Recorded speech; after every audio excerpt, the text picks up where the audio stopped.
Puji nama Tuhan. Shalom. Shalom. Shalom Bapak Ibu jemaat Tuhan. Shalom. Shalom luar biasa. Amin. Amin. Puji Tuhan, selamat datang kembali. Selamat berjumpa kembali di tahun yang baru. Berkat anugerah Tuhan kita semua ada sampai hari ini. Amin. Kita akan siapkan hati kita untuk kita sama-sama beribadah. Kita mau puji Tuhan, kita mau muliakan Tuhan, kita mau agungkan nama Tuhan. Mari kita renungkan sejenak betapa baiknya Tuhan dalam kehidupan setiap kita. Sehingga sampai pagi hari ini kita ada sebagaimana kita ada. Siapkan hatimu, tubuh jiwamu persembahkan yang terbaik bagi Tuhan pada pagi hari ini. Biar kau datang bukan karena rutinitas beribadah setiap minggu, namun kau datang karena kau mau menyenangkan hati Tuhan. Kau mau datang karena kau punya kerinduan berjumpa secara pribadi dengan Tuhan di dalam ibadah hari ini. Bapa, terima kasih Tuhan untuk hari yang baru. Terima kasih buat kesempatan yang Tuhan beri bagi setiap kami. Terima kasih buat anugerah Tuhan yang kami nikmati sampai hari ini. Kami ada sebagaimana kami ada ya Tuhan, bukan karena kuat dan gagah, namun karena Roh-Mu yang perkasa dalam hidup kami, memimpin, menuntun, menyertai, memberkati kehidupan kami, menjaga kami, menaungi kami, sehingga kami ada sampai pagi hari ini. Kami mau datang di hadapan Bapa kami. Kami mau belajar persembahan yang terbaik bagi Tuhan hari ini. Kami ingin memuji, memuliakan nama Tuhan. Kami ingin mendengarkan kebenaran firman-Mu hari ini ya Tuhan. Sampaikan pesan Tuhan untuk setiap kami. Dan biarlah kami terus dimerdekakan, kami dimenangkan karena Tuhan mengasihi kami. Kami siapkan hati kami Tuhan. Pimpin ibadah ini dari awal pertengahan hingga akhirnya. Biar nama Tuhan dipuji, nama Tuhan dipermuliakan. Perjalanan langkah setiap jemaat-Mu yang mungkin dalam perjalanan Tuhan tibakan dengan tidak membawa sesuatu apapun. Daerah ini, wilayah ini kudus dalam nama Yesus. Masa kegelapan itu tidak sedalam bentuk apapun kami batalkan, tolak hancurkan di dalam nama Yesus. Darah Yesus berkuasa. Darah Yesus untuk menebus setiap kami. Dalam nama Yesus, dalam nama Yesus, dalam nama Yesus. Terima kasih Tuhan. Terima kasih Bapa. Kami mau cari wajah-Mu, kami mau temukan kasih-Mu Tuhan dalam kehidupan kami. Ku cari wajah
sampai selama-lamanya. Terima kasih Tuhan, Kau bertata atas puji-pujian kami, Kau bertata atas ibadah ini di dalam nama Yesus. Bapak Ibu jemaat Tuhan, Engkau yang siap memuji, melompat, memuliakan nama Tuhan, mari bersama katakan amin. Haleluya. Saudara memuji Tuhan, amin. Berapa banyak yang rindu memuji Tuhan, boleh lambaikan tangannya. Haleluya, mari kita memujian.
Kita akan siapkan hati kita untuk kita mendengarkan kebenaran firman Tuhan. Biar Allah yang turut bekerja, berbicara bersama hamba-Nya, menyampaikan pesan Tuhan bagi setiap kita siang hari ini. Apapun yang menjadi masalah, tantangan, pergumulan, percaya saja ketika mau datang ya Tuhan Tuhan, kau mau menerima setiap kebenaran firman Tuhan, hidupmu pasti diubahkan, dipulihkan, dan diberikan jalan keluar. Firman Tuhan pelita bagi setiap kita, dan perjalanan-perjalanan hidup kita. Terima kasih Tuhan. Semoga anugerah-Mu kami ada sampai hari ini. Semoga kebaikan-Mu Tuhan. Terima kasih Bapa yang baik. Terima kasih Tuhan.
yang sungguh berat Tuhan. Oleh karena itu Bapa, kami perlu kuasa, kami perlu Engkau Tuhan hadir dalam setiap kehidupan kami. Sebab hanya kehadiran-Mu dan kekuatan daripada Allah sendiri yang akan memampukan kami untuk mengiring Engkau ya Bapa ya Bapa. Di dalam segala keterbatasan kami Tuhan, pagi ini kami datang di hadapan-Mu untuk kami kembali dikuatkan oleh kebenaran firman-Mu ya Tuhan Yesus. Bapa, inilah hati kami Tuhan, lawatlah setiap kami. Roh Kudus berbicara atas setiap kami Tuhan lewat firman-Mu hari ini.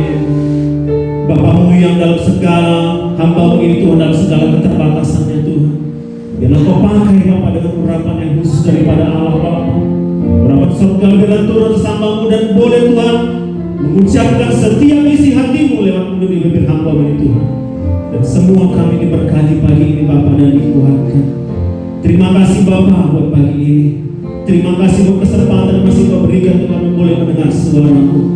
Oleh karena itu Bapa, kami mau buka hati kami selebar-lebar dan seluas-luasnya untuk bekerja Roh Kudus mengencang setiap kami. Terima kasih Bapa. Urapi juga tempat ini Tuhan, penuhi dengan kuasa surgawi Bapa, sehingga semua kami yang mendengarkan kebenaran-Mu daripada-Mu ya Tuhan diurapi dan diberkati. Terima kasih Bapa. Terima kasih Yesus. Kita siap mendengar penampilan firman Tuhan. Mari kita jawab bersama. Amin. Silakan duduk Bapak Ibu. Haleluya.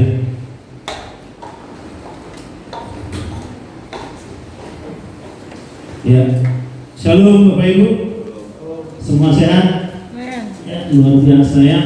Waduh, cuaca tadi kita juga nggak nyangka tadi dari rumah sebenarnya cuaca cerah gitu. Tapi tadi di tengah jalan sudah basah semua. Tapi puji Tuhan, basahnya karena sudah selesai ujiannya ya. Sudah selesai ujiannya tadi. Sampai sini juga tinggal gerimis-gerimis kecil. Gak kebayang kalau tadi jalan basah, terus saya berdiri di sini, airnya masih netes-netes gitu, lucu juga ya. Bapak netes-netes saya. Tapi puji Tuhan, semua karena anugerah Tuhan tiba di sini semua dengan tidak merasa apapun. Baik, hari ini kita akan belajar tentang firman Tuhan yang tertulis pada kitab Efesus.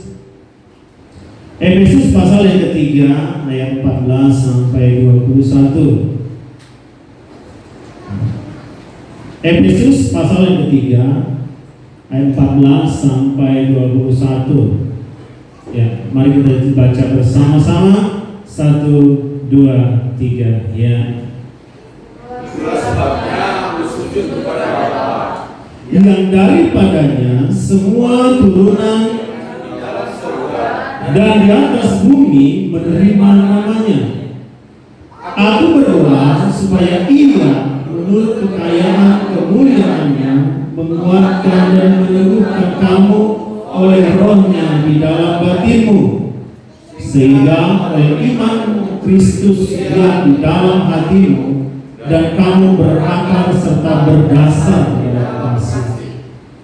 Aku berdoa supaya kamu bersama-sama dengan segala orang kudus dapat memahami betapa besarnya dan tingginya dan dalamnya kasih Kristus, dan dapat mengenal kasih itu sekalipun ia melampaui segala pengetahuan. Aku berdoa supaya kamu dipenuhi di dalam seluruh kepenuhan bagi Dialah yang dapat melakukan jauh lebih banyak dari yang kita doakan atau pikirkan, seperti yang ternyata dari kuasa yang bekerja di dalam kita. Bagi Dialah kemuliaan di dalam jemaat dan di dalam Kristus Yesus turun-temurun sampai selama-lamanya. Amin. Bapak Ibu kasih dalam nama Yesus, kita masih dalam kondisi tahun baru ya. Bahkan bulan 1 saja belum habis gitu. Banyak orang di tahun yang baru ini begitu menggebu-gebu merencanakan sesuatu dalam hidupnya. Kita sama-sama tahu keadaan sekarang yang sudah semakin kondusif ya, kondusif dari pandemi yang sebelumnya yang begitu mengguncangkan, sehingga banyak orang-orang yang memiliki rencana itu gagal untuk dilakukan. Nah, ketika keadaan semakin baik seperti saat ini, Ya, beberapa bulan inilah saya katakannya, orang sudah tentu kembali mencoba untuk menyusun kembali rencana hidupnya, menata kembali hidupnya yang sehari sebelumnya itu semua berantakan Bapak Ibu. Tadinya dipersiapkan dengan baik, ya, tiba-tiba ada pandemi, nggak boleh ini, nggak boleh itu, semua harus diam di dalam rumah. Semua harus diam di dalam rumah. Nah, persoalannya ketika kita mulai merencanakan sesuatu, ketika orang-orang sudah mulai melangkah dengan keadaan semua yang baik ini, mungkin Bapak Ibu mendengar kembali ya sekarang tentang Omikron itu ya. Nah, dugaan pemerintah, perkiraan pemerintah bulan 2 itu boomingnya kembali. Bahkan di sekitar kita, kemarin kita terima info dari Pak Arno, sudah 3 orang di sekitar kita kena Omikron. Nah, katanya saya juga belum begitu ini gejalanya lebih ringan, tapi tetap mematikan. Nggak ada demam, tidak ada sesak. Itu yang saya dengar ya, tiba-tiba batuk, flu, selesai, check out ke dunia. Perkembangannya juga cepat, lebih gampang dari yang sebelumnya untuk menyebar. Artinya apa Bapak Ibu? Kita berharap kepada dunia ini nggak menentu Bapak Ibu, dan tidak ada jaminan apa-apa. Nggak ada jaminan apa-apa Bapak Ibu. Kita boleh-boleh saja mempersiapkan sesuatu dalam hidup kita dengan matang, ya. Bahkan mungkin dengan coret-coretan, wah ini sebenarnya nih harus kita lakukan begini, begitu. Ternyata dunia tidak bisa menjanjikan apa-apa. Bisa dalam sekejap gagal. Oleh karena itu, hari ini kita mau dididik, kembali dituntut untuk kita berharap kepada sesuatu yang pasti. Saya katakan kembali, yang pasti. Yaitu apa?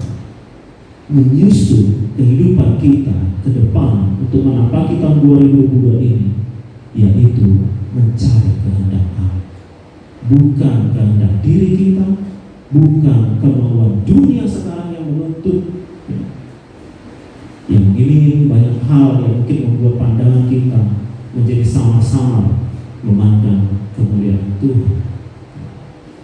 Saya mau tanya Bapak Ibu, berapa dari kita yang sudah menemukan kehendak Tuhan dalam hidupnya? Boleh lambaikan tangannya, sudah menemukan? Cuma Pak balasannya? Ya, mungkin kita bisa jawab, ya bisa lah Pak Gembala, hidupnya di situ saja, nggak ada kerjaan yang lain. Kalau kita pikirkan kerjaan, pikirkan anak buah, pikirkan sekolah anak, pikirkan ini itu, bayar pajak, masih kontrak, ya. Menemukan kehendak Allah itu gampang atau sulit Bapak? Sulit. Itu perlu perjuangan yang panjang Bapak. Bahkan mungkin seumur hidup kita harus berjuang untuk menemukan apa yang menjadi kehendak Allah. Kalau kita tidak membuka hati kita. Nah, seringkali kita lebih banyak mempergunakan pikiran kita. Kita mengandalkan pikiran kita senantiasa Bapak Ibu, tidak mempergunakan iman kita. Kenapa saya bertanya tadi itu? Kenapa? Karena kita perlu iman Bapak Ibu untuk melakukan segala sesuatu. Nah, kita juga ada di gereja ini, ya, beribadah, berdoa dan sebagainya, melakukan seluruh kegiatan-kegiatan rohanian. Tujuan kita kan cuma satu, kan mencari kehendak Allah, toh. Nah, kalau kita tidak sungguh-sungguh Bapak Ibu, untuk apa kita lakukan semuanya itu? Berdoa, nangis-nangis, ingus-ingusan. Tapi kita lebih mengandalkan pikiran kita. Nah, Bapak Ibu kasih, mengapa kita harus mengenal kehendak Allah? Ya? Mengapa kita harus memahami kehendak Allah? Ini sebuah pertanyaan Bapak Ibu. Ya. Tadi saya katakan supaya kita tidak mempergunakan pikiran kita, tetapi mempergunakan iman kita. Pikiran dan iman itu harus sejalan Bapak Ibu. Pikiran dan iman itu harus sejalan. Tetapi iman itu jauh lebih tinggi dari pikiran kita. Benar ya Bapak Ibu ya? Makanya firman Tuhan katakan melebihi akal pikiran. Tadi juga kita baca di situ. Melebihi akal pikiran kita. Itulah iman. Iman kita. Agar kita ketika kita mengenal, memahami kehendak Allah, kita bisa ya, mengetahui apakah yang kita terima itu berasal dan bersumber dari Allah. Ya, kita mengenal kebenaran itu. Ketika kita memahami kehendak Allah, maka kita mengenal kebenaran itu.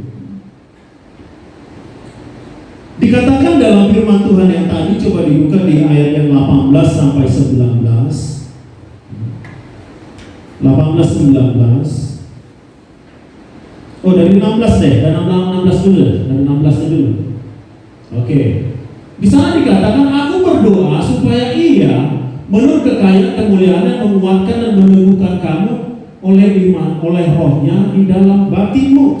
Jadi saudara, ketika kita mengenal kehendak Allah, kita dikuatkan, ya.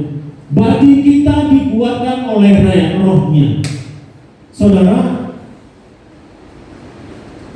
mengapa dikatakan ada batin yang diteguhkan oleh Roh Kudus? Supaya dalam proses kita mencari kehendak Allah, perlahan-lahan pikiran, perasaan kita tundukkan kepada pengaturan Tuhan. Jadi seperti saya katakan tadi, pikiran kita mulai kita budarkan. Bukan itu yang utama, ya, tapi iman kita lebih dahulu di atas pikiran kita. Memang kadang-kadang lucu begini ya, ada orang kadang-kadang bilang, iya Pak, saya sekarang tidak menggunakan pikiran saya, tapi iman kita. Repot juga kalau tidak punya pikirannya. Maka dikatakan terus sejalan. Ya kita juga kalau bertindak tidak punya pikiran juga repot juga. Jangan mengandalkan iman saja ya, itu konyol juga. Ya. Kita harus ya mengandalkan iman kita sehingga batin kita diteguhkan oleh Roh Kudus. Rohnya yang akan mengambil alih segala keputusan dalam hidup kita sehingga kita berjalan dalam tuntunannya, ya Bapak Ibu. Sehingga kuasa Yesus itu dengan kuat hadir dalam kehidupan kita. Jadi kalau kita menanggalkan segala pikiran kita, ya bukan artinya tadi saya katakan tidak punya pikiran gitu ya, kita lepaskan begitu. Artinya kita berjalan dalam tuntunan Tuhan. Kita berjalan dalam tuntunan Tuhan. Yang kemarin anak saya ini kan baru tamat SMA, dia mau melanjutkan kuliahnya. Seringkali ya kita ini, kekristenan kita ini seperti anak remaja yang sedang bertumbuh gitu ya. Kalau anak yang remaja sedang bertumbuh ini kan labil sifatnya, emosinya meledak-meledak, mau menang sendiri, nggak mau dengar nasihat orang lain. Itu memang sifat dasar remaja yang sedang bertumbuh. Jadi apa yang dia pikirkan, apa yang tindakan atau keputusan diambil, dianggap itu sudah benar. Jadi tidak perlu nasihat-nasihat sama orang dewasa. Nah itu seringkali menimbulkan pertentangan ya, antara anak dan orang tua. Ya kita juga mengalami seperti itu. Terkadang kita juga kaget-kaget gitu ya. Anak saya beranjak remaja, dan kemarin kita juga sempat belajar tentang psikologi anak. Di sana dikatakan yang begitu mereka gitu. Mereka meledak-ledak gitu, emosinya sudah terkendali. Kita kasih omongan malah jadi musuh, ribut, kita dicuekin, dia malah dikamal terus gitu ya. Gak mau dengar kemauannya. Nah seringkali kerohanian kita seperti itu Bapak. Gak mau dengar gitu. Malah kemarin gitu ada teman kita bahas gitu ya, gimana ya cara mengenal bahwa yang diberikan, yang kita dapatkan itu berasal dari Tuhan ya. Itu kan sebuah pertanyaan juga. Kadang-kadang iblis juga menyamar kan, memberikan yang terbaik seolah-olah gitu ya, padahal sebenarnya membawa kita kepada kebinasaan. Bahkan firman Tuhan mengatakan bahwa banyak orang menyangka jalannya benar, dan menuju kebinasaan gitu ya. Nah, ini perlu satu proses Bapak Ibu untuk mengenal ini. Proses inilah yang kita pakai untuk mencari, memahami kehendak Allah tadi. Ya, proses inilah yang kita pakai untuk kita arahkan mencari kehendak Allah tadi. Sehingga ketika kita serius dalam mencari kehendak Allah, di sanalah kuasa Yesus itu hadir ya Bapak Ibu.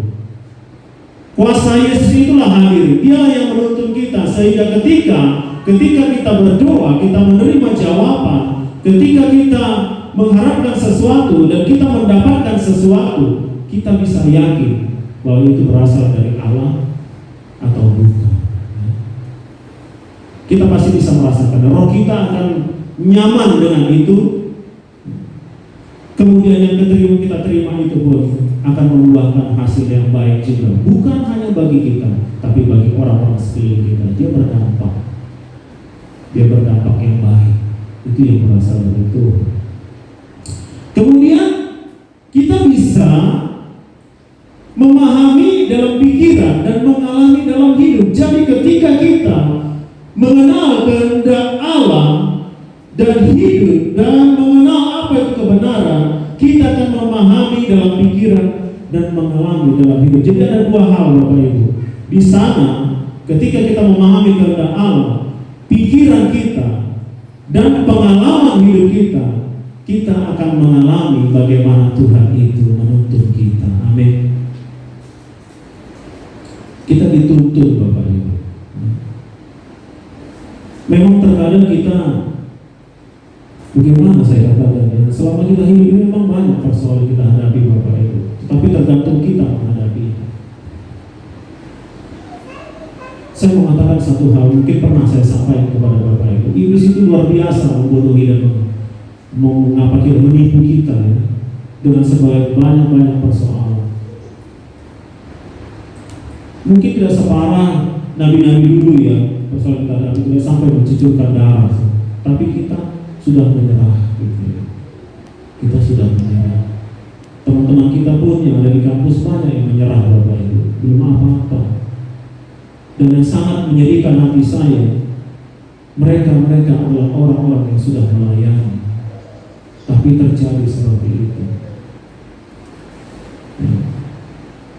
Tidak mengenal kebenaran itu, tidak mengenal seperti apa Allah itu.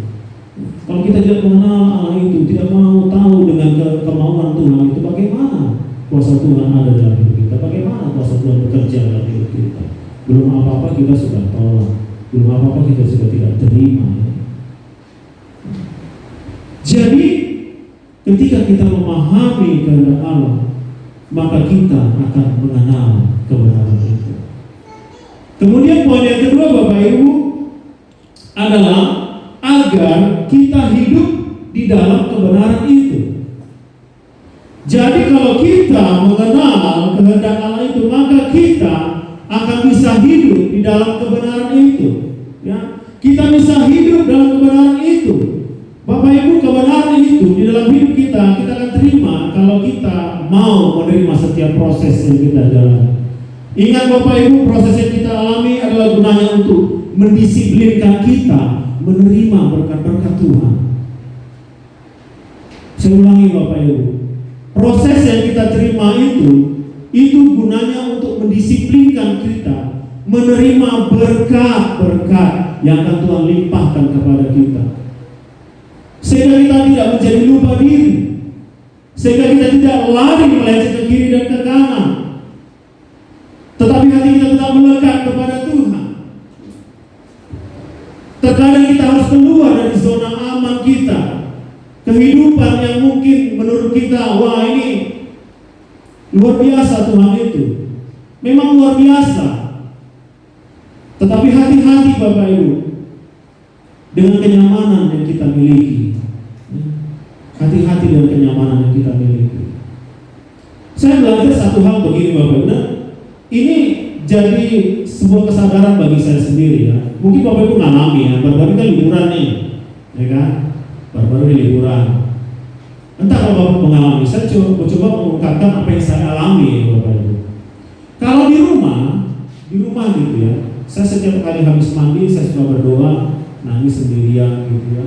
Terus kita mau tidur doa sama anak-anak gitu ya. Tapi kalau di tempat kita liburan, ayo siapa yang masih berdoa? Saya percaya jam doanya juga kurang. Asik di liburan tuh. Saya kemarin menyadari ketika liburan bersama dengan keluarga, kok kalau di rumah rasanya berdoa itu getol ya gitu ya, enak gitu ya, serius banget. Tapi kalau di tempat yang lain gitu kok bisa kendor gitu ya, jadi asik kita terbawa dengan keadaan gitu. Bahkan berdoa pun rasanya seperti apa adanya aja gitu. Hati-hati Bapak Ibu dalam zona nyaman yang kita miliki. Itu kadang-kadang membuat kita lupa, ya kan? Kita lupa akan Tuhan itu. Padahal kenyamanan yang kita miliki itu Tuhan izinkan untuk kita nikmati. Itu sebuah anugerah yang kita nikmati. Saya mengalami itu. Tapi saya rasa teman-teman saya juga banyak juga ngomong begitu. Iya ya gitu ya. Gitu.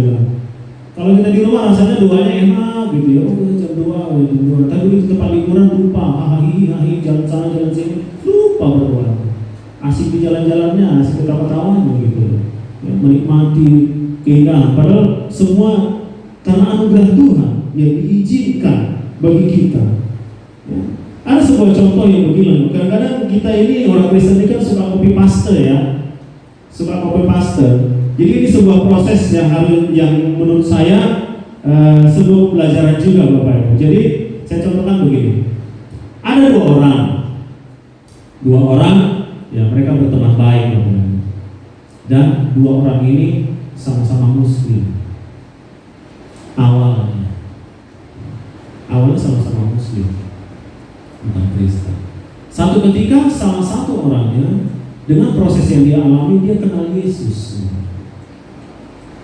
Dia kenal Yesus, dan ketika dia kenal Yesus, dia mendapatkan satu ayat firman Tuhan yang begitu menyentuh hatinya, dan dia dengan kuat melangkah untuk menjadi pengikut Yesus. Nah, di dalam prosesnya ini tentu keluarganya tidak terima. Bahkan orang tua laki-laki mengancam dia untuk dibunuh. Kalau kamu tidak kembali kepada kepercayaan yang pertama, kamu saya bunuh. Tapi dengan teguh, temannya ini kuat di dalam Tuhan. Dia berdoa, dia menangis, Tuhan, jamah hati papa saya, jamah hati keluarga saya. Akhirnya diusir dari keluarganya, dari rumahnya. Akhirnya dia kos, sudah bekerja, tapi dia tetap teguh dalam imannya kepada Yesus. Satu ketika bapaknya datang ke kosan. Tahu apa Bapak Ibu yang dikatakan bapaknya kepada dia? Kalau kamu sudah mantap untuk mengikut Yesus, jangan coba-coba kembali lagi kepada kepercayaanmu. Pegang apa yang sudah kamu putuskan. Mantap kan Bapak Ibu? Dia langsung berkata, puji Tuhan, Tuhan jamah hati Bapak saya. Oke, selesai satu. Tinggal yang satu lagi, berteman dengan yang ini, si A tadi. Satu ketika dia pun dijamah Tuhan. Dijamah Tuhan. Ini pun mengalami persoalan pergumulan yang sama Bapak Ibu. Diusir dari keluarga, dimaki-maki, disuruh keluar. Dia berdoa, Tuhan jamah papa saya, jamah papa saya.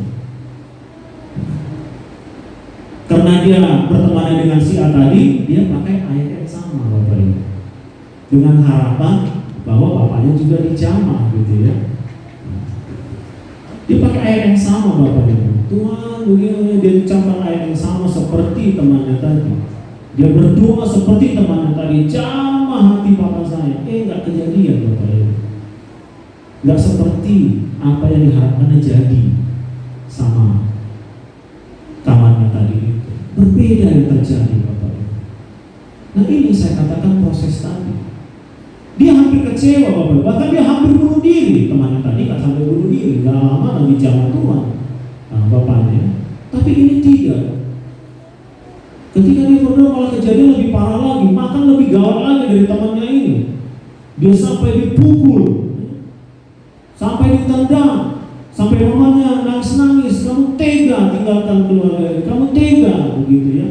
Biasanya kalau anak udah nangis mamanya kan sudah luluh hatinya kan. Ini enggak, lebih parah dari teman-teman tadi. Mempergunakan ayat yang sama, mempergunakan doa yang sama. Ya mungkin ini memang itulah yang dia pahami kan, karena belum mendalami kan begitu ya. Tapi kejadiannya berbeda.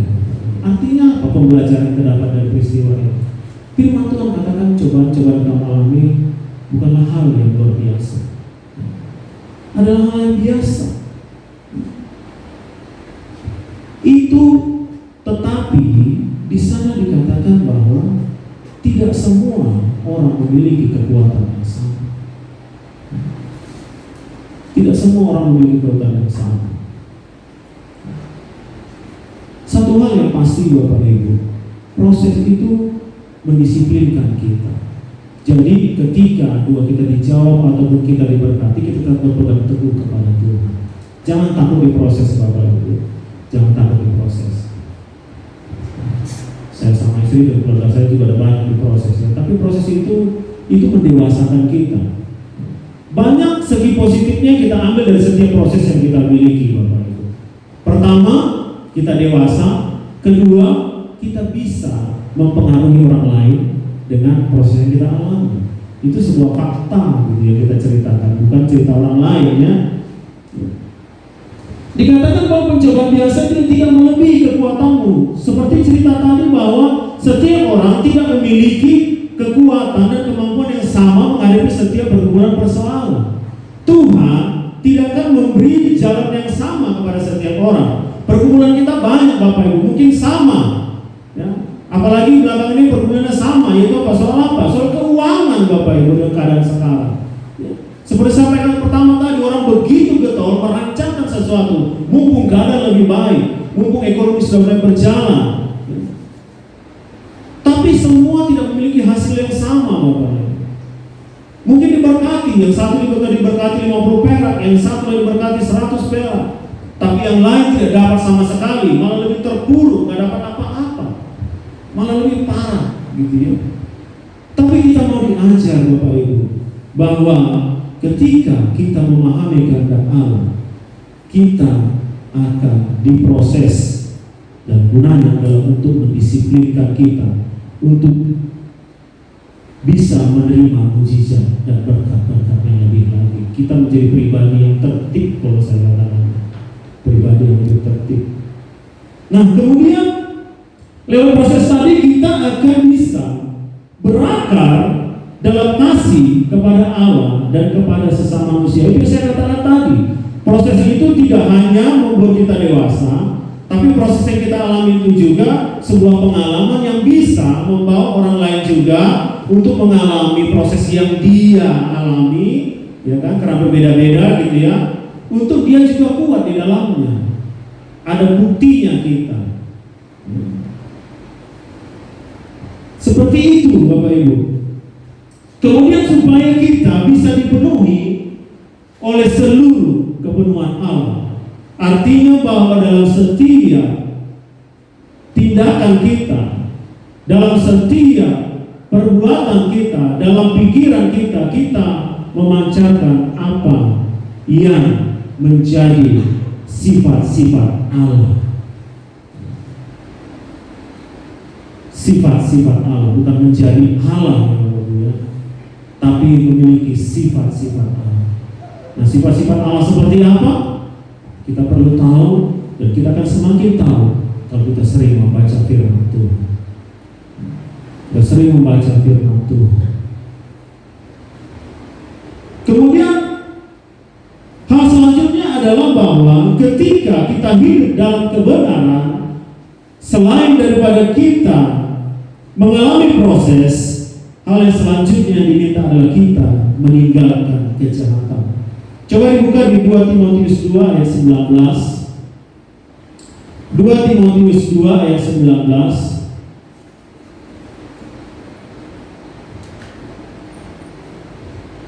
Ya. Tetapi dasar yang diletakkan Allah itu teguh, dan meterainya ialah Tuhan siapa kepunyaannya, dan setiap orang yang menyebut nama Tuhan hendaklah meninggalkan kejahatan. Untuk bisa kita mengenal dan memahami kehendak Allah, kita harus meninggalkan segala kejahatan kita. Selain dari proses yang harus kita alami, kita juga harus menanggalkan kejahatan. Kita harus meninggalkan kejahatan. Dikatakan bahwa titik lemah manusia itu adalah terletak di pada kekuatannya, Bapak Ibu. Seringkali ini sebuah kejahatan bagi Tuhan ketika seseorang itu sombong dengan kekuatannya. Kita ingat cerita bagaimana Petrus, dia seorang ahli ya untuk menjala ikan. Kita mungkin pernah dengar cerita itu dalam Alkitab ya.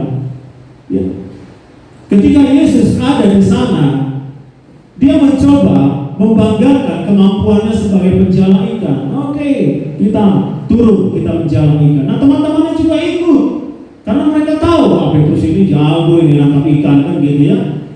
Ayo kita ikut nangkap ikan, tapi hasilnya apa, Bapak Ibu? Dia tebar ke kiri, dia tebar ke kanan, tidak dapat apa-apa. Tapi Tuhan izinkan itu terjadi. Dan bagi buat Tuhan itu semua sebenarnya sebuah kejahatan bagi dia. Yesus ada di situ, bayangkan Bapak Ibu.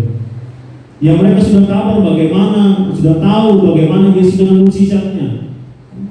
Mereka tidak dapat apa-apa, Bapak. Tapi ketika Yesus mengatakan, kamu tebarkan kembali jalanmu. Padahal dia udah mulai kecewa gitu ya, tebarkan tidak dapat apa-apa. Teman-temannya juga udah bertanya, ini ahli tapi kok gini ya, kita tidak dapat apa-apa. Nah akhirnya Tuhan turun tangan, dia katakan Tuhan kamu tebarkan kembali. Dan Petrus mengatakan, karena engkau yang menyuruhnya, maka aku akan tebarkan kembali jalan. Dan saya akan menghasilkan sesuatu yang luar biasa. Maka Kristen kita seringkali begitu Bapak Ibu. Gak percaya dengan kuasa Tuhan. Kita pakai pikiran kita terus. Akhirnya kita capek sendiri Bapak Ibu. Lelah, ya, kecewa gitu ya. Nah begitu kita kecewa, kita salahkan Tuhan pula, padahal kita pakai pikiran kita. Nah, untuk bisa mengenal kehendak Allah ini Bapak Ibu, kita harus meninggalkan segala kejahatan kita. Bukan hanya di perbuatan kita, tapi hati kita kepada Tuhan tuh. Ketika kita menjauh daripada Tuhan, itu sebuah kejahatan bagi Tuhan.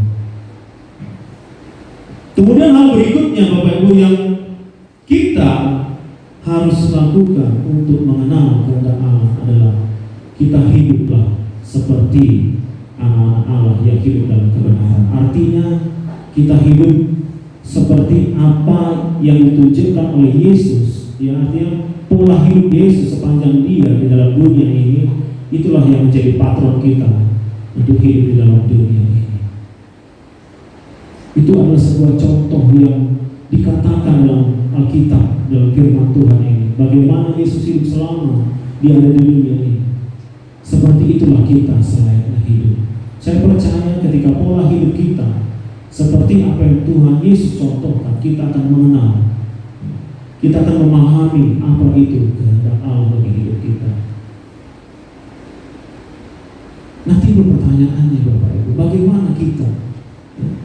bagaimana kita bisa mengenal kehendak Allah? Dengan apa? Atau bagaimana cara atau memahami kehendak Allah? Kita sudah mengikuti Bapak Ibu. Jadilah murid Yesus. Jadilah murid Yesus. Sepanjang kita mulai menjalani pemuridan kita, di sana banyak hal kita pelajari Bapak Ibu. Mulai awal mengenai amanat agung, terus melangkah kepada pertobatan menjadi manusia yang baru. Sungguh luar biasa. Saya percaya itu semua tuntunan Tuhan bagi Bapak Gembala untuk menyusunnya itu. Kalau saya perhatikan, saya susun itu semua yang dikasih Pak Gembala itu mengenai apa namanya itu ya, diktat lah semua. Mulai dari awal itu saya kumpulin Bapak. Saya susun rapi. Ada dalam, saya cetak, kalau dikirim dalam HP dan dalam WA itu saya cetak. Saya perhatikan mulai dari awal sampai kemarin terakhir itu berjalan sesuai dengan urutannya, Bapak. Coba kalau masih ada, coba urutkan dari awal sekali tentang amanat agung, kemudian pertobatan menjadi manusia baru, selanjutnya mengenai motivasi, kesetiaan, itu berurutan, Bapak Ibu. Dan di sanalah proses yang harus kita jalani, Bapak Ibu. Mungkin dalam pertobatan kita sudah kita lalui lah, ya kan gitu kan. Kemudian tentang motivasi, selanjutnya itu berurutan, Bapak Ibu. Artinya itulah proses-proses yang harus kita jalani dalam hidup kita. Itulah jalan bagi kita untuk mengenal kehendak Tuhan. Bersyukur Bapak Ibu. Kalau saya tanya kepada teman-teman saya yang melayani di gereja yang lain, nggak ada hal seperti itu mereka lakukan. Hanya berbuat begini. Kalau ada pergumulan ketemu sama gembala sidang, sharing, udah seperti itu aja. Jadi tidak ada pola yang dibuat gereja lain. Kita bersyukur di gereja kita ada seperti itu. Oleh karena itu Bapak Ibu bergabung. Yang belum bergabung Bapak Ibu, luar biasa saya katakan. Kita dituntut, dan dituntut itu secara berurutan Bapak Ibu. Jadi ikutilah yang belum supaya kita bergabung dan setialah mengikuti dalam pemberitaan kita ini. Bisa kita banyak belajar, bisa kita bisa menggali apa sih kehendak Tuhan dalam hidup kita. Siapa sih Tuhan itu yang harus kita ikuti? Bagaimana sih kita harus hidup bisa mengenal bahkan hidup di dalam kehendak Tuhan? Jangan mengandalkan pikiranmu Bapak Ibu. Jangan mengandalkan pikiranmu. Dunia ini berubah-ubah dan kita tidak bisa prediksi seperti apa. Coba bayangkan kejadian gempa yang dibagi Pak Gembala. Saudara bisa bayangkan kalau itu terjadi di lingkungan saudara? Padahal mungkin secara singkat ya, sebelumnya berpikir besok saya mengambil barang lah, ini keuntungannya sekian gitu ya. Besok saya beginilah, ini pasti dapat cuannya sekian gitu ya. Banyak kita pikir, beginilah kita lakukan, begini saya persiapkan. Tiba-tiba gempa begitu, jalan naik turun berlubang-lubang, lewat pun tidak bisa. Syukur-syukur rumah nggak ikut rubuh. Bagaimana Bapak? Tetapi saya percaya ketika kita memahami kehendak Tuhan, hidup kita akan dituntut bertahap, dan dalam. Amin Bapak Ibu.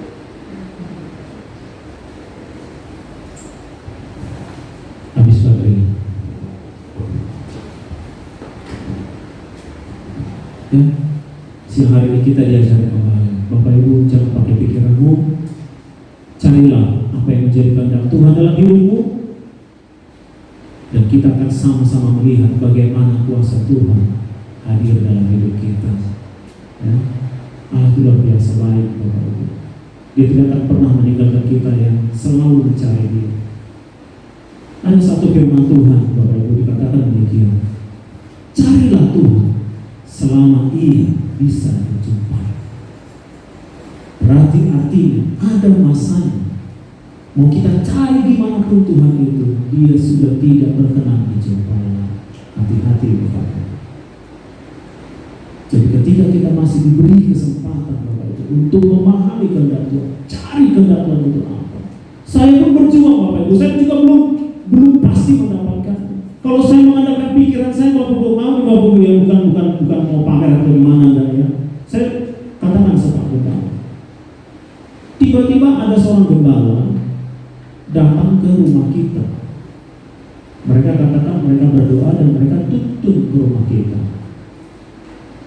Dan dia menawarkan sebuah pelayanan di 3 rasa.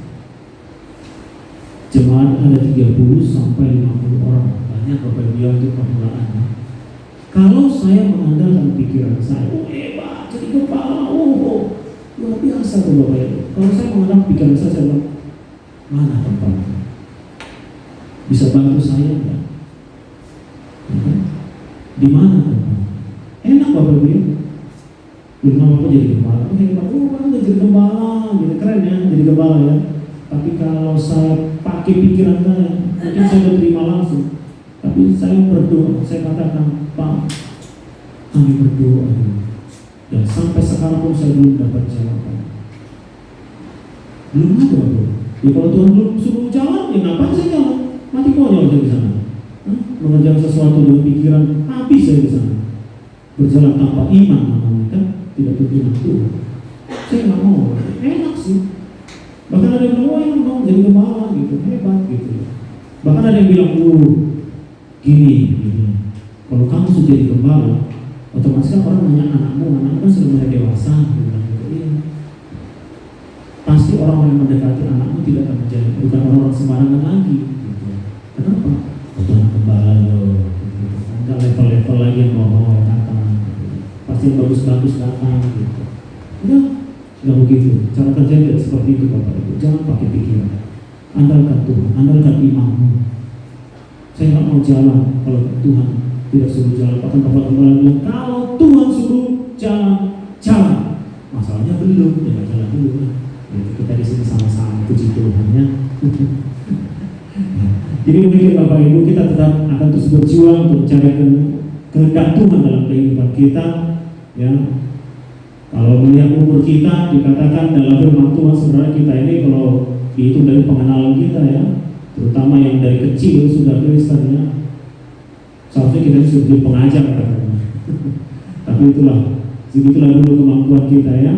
Kadang-kadang memang kita terlalu ini dengan keinginan hati kita ya. Sedang untuk bermusik kita bersama-sama berjuang Bapak Ibu. Untuk itulah kita perlu komunitas, kita perlu bersama-sama saling berfellowship.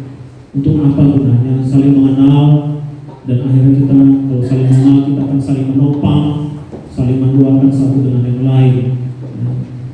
Karena tidak semua kita ini memiliki kekuatan yang sama dalam pengenalan kita kepada Tuhan. Jadi kita perlu teman-teman untuk saling menopang. Ya. Demikian firman Tuhan. Mari kita berdoa. Bapa, terima kasih Tuhan buat firman-Mu ya Bapa. Engkaulah Tuhan yang menyempurnakan firman-Mu ini Tuhan bagi setiap kami. Roh Kudus-Mu yang berbicara bagi kami ya Tuhan, yang membimbing dan menuntut kehidupan kami, sehingga hati kami boleh selalu kami bawa kepada-Mu Bapa, mengenal apa yang menjadi kehendak-Mu dalam kehidupan kami Tuhan. Ampuni kami Bapa jikalau sampai saat ini Bapa masih terdapat banyak kekurangan dalam hidup kami, bahkan keseriusan kami untuk mencari kehendak-Mu Tuhan masih terbatas kepada banyak hal-hal ya Bapa yang sering membawa daging kami jauh daripada Tuhan. Ampuni kami Bapa, tapi kami mau siang hari ini Bapa jamaah Tuhan bersetia kami. Firman-Mu Kau rapi dan tertanam di setiap kami Bapa, sehingga kami memiliki semangat dan kekuatan yang baru untuk mau mengenal Tuhan lebih dalam lagi Tuhan Yesus. Terpujilah Tuhan, terpujilah Engkau Bapa, meneraikan firman Tuhan dari setiap kami dan mampukan kami tidak hanya mendengar dan melakukannya Bapa dalam kehidupan kami, sehingga kami menemukan kehidupan seperti yang Kau mau Bapa, baik, berkenan dan sempurna di hadapan-Mu. Terima kasih Bapa, terima kasih Yesus. Terpujilah Tuhan dalam nama Yesus, dalam nama Yesus. Haleluya. Amin.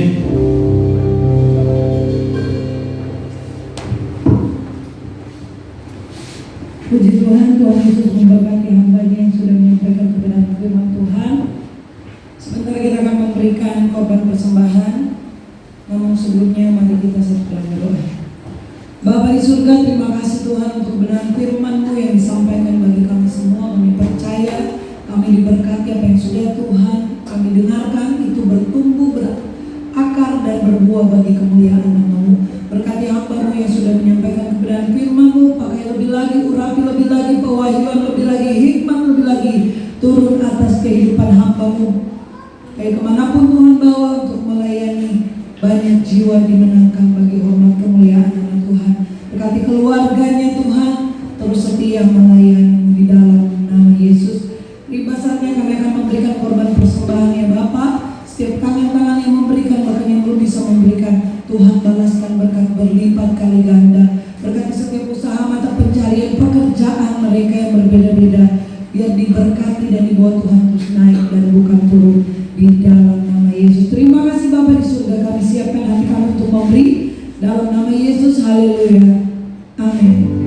Mari kita angkat pujian.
kasih buat setiap jemaat yang terus setia beribadah di tempat ini. Tuhan Yesus memberkati.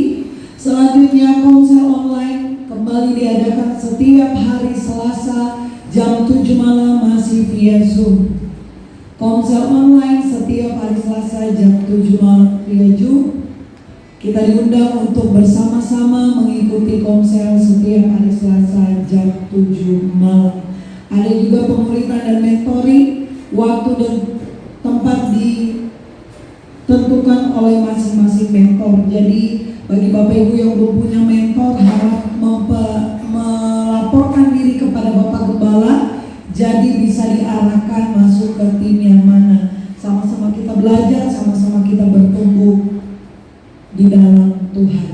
Selanjutnya doa malam setiap Jumat jam 7 malam. Mungkin di Jumat ini akan onsite dan online juga. Nanti kita akan tunggu info dari Bapak Gembala. Apakah Jumat ini kita akan onsite atau masih online? Nanti diinfokan di grup untuk selanjutnya. Kita diundang kembali untuk minggu yang akan datang di jam yang sama, jam 9.30 pagi di tempat ini. Kita kembali beribadah bersama-sama. Amin. Ada gambaran Bapak Gembala? Cukup? Diharapkan untuk sebentar kita sudah baca pengumuman bersama-sama. Jangan dulu ada yang pulang. Seberapapun kita yang ada, kita akan rapat setelah ibadah. Dan selanjutnya WBI diadakan di minggu yang akan datang di jam setelah ibadah raya. Jadi kita akan onsite di gedung yang baru. Gedung yang baru. Oke. Jadi WBI kita akan onsite untuk bulan ini di hari Minggu setelah ibadah raya di gedung yang baru. Diharapkan kehadiran untuk semua wanita Betel di tempat ini. Karena setelah ibadah kita ada rapat singkat mengenai jadwal pentabisan kita. Jadi kita harus sama-sama ambil keputusannya kapan waktunya, kesediaannya, kita semua bisa ada bersama-sama di dalam ibadah pentabisan. Jadinya perlu dibicarakan. Itu saja pengumumannya. Terima kasih atas perhatiannya. Saya undang kita semua untuk bangkit berdiri. Kita akan tutup ibadah kita pada malam hari ini.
Kami sungguh percaya bahwa ketika kami mengetahui kehendak-Mu dan berjalan dalam rencana-Mu, kami berjalan dalam kepastian, sebab Engkau menyertai kami.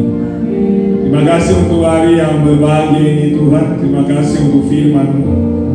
Kami berdoa untuk Pak Ricardo, yang adalah hamba-Mu Tuhan, Engkau yang turut memimpin. Pakailah seluruh rencana dan panggilan Tuhan.